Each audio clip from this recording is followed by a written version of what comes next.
বাড়িতে থাকা সামান্য কিছু উপকরণ দিয়ে আর ভীষণ কম সময়ে যদি সুন্দর স্বাদের একটা আপনি মিষ্টি বানাতে চান, তাহলে এই মিষ্টিটা আমি কথা দিচ্ছি আপনার জন্য পারফেক্ট। সত্যি বলতে মিষ্টিটা বানাতে কিন্তু ভীষণ কম সময় লাগে আর একদম কম উপকরণ লাগে। তো রেসিপিটা অবশ্যই বলবো, তার আগে বলি যদি আমার রেসিপিটা ভালো লেগে থাকে তাহলে অবশ্যই লাইক, কমেন্ট, শেয়ার করে দেবেন।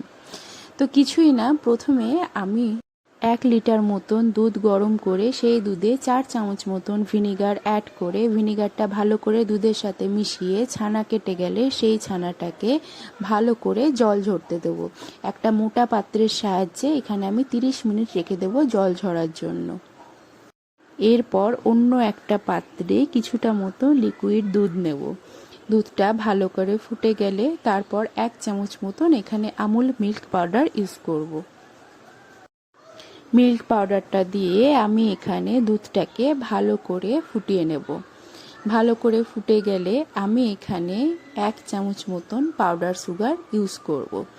আচ্ছা, এখানে 1 চামচ মিল্ক পাউডার আর 1 চামচ পাউডার সুগার, ব্যাস, এখানে আর কোনো উপকরণ লাগবে না। এই দুটো ভালো করে দুধের সাথে আমি প্রায় 10 থেকে 15 মিনিট মতন একদম লো ফ্লেমে ভালো করে দুধটাকে জাল দিয়ে দেবো।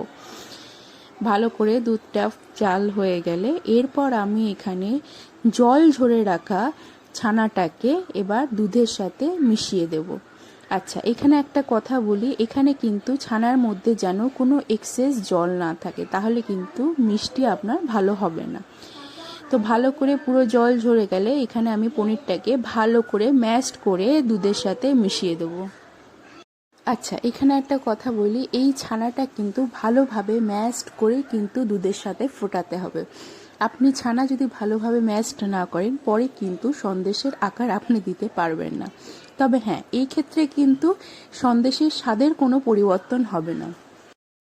সত্যি বলতে খুব কম সময়ের মধ্যে হলেও এই সন্দেশটা কিন্তু খেতে ভীষণ সুন্দর হয়।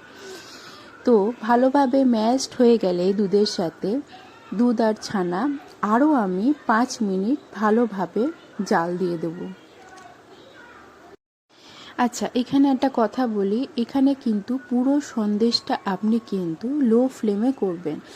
বেশি আছে কিন্তু সন্দেশ আপনার কোনোভাবেই ভালো হবে না।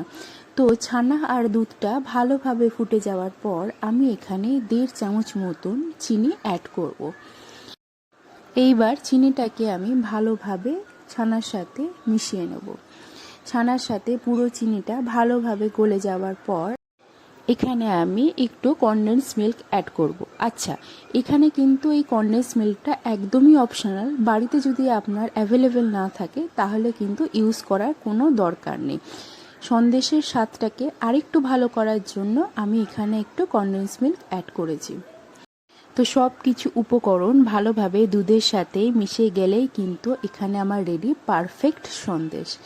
তো সন্দেশটা গরম থাকা অবস্থায় একটা বাটার পেপার নিয়ে এখানে আমি রোল করে সন্দেশটাকে আকার দিয়ে দেবো। আচ্ছা, এখানে আমি বলে রাখি, সন্দেশটা গরম থাকা অবস্থায় এই প্রসেসটা করে রাখবেন, নাহলে কিন্তু পরে আপনি সন্দেশের আকার দিতে পারবেন না। তো ঠিক এই প্রসেসে রোল করে আমি এটাকে 30 মিনিট মতন রেখে দেবো সাইডে। তো 30 মিনিট পর কিন্তু আমার এখানে রেডি একদম পারফেক্ট একটা সুন্দর স্বাদের সন্দেশ। এইবার আপনি এটাকে নিজের ইচ্ছে মতন আকার দিয়ে পরিবেশন করুন।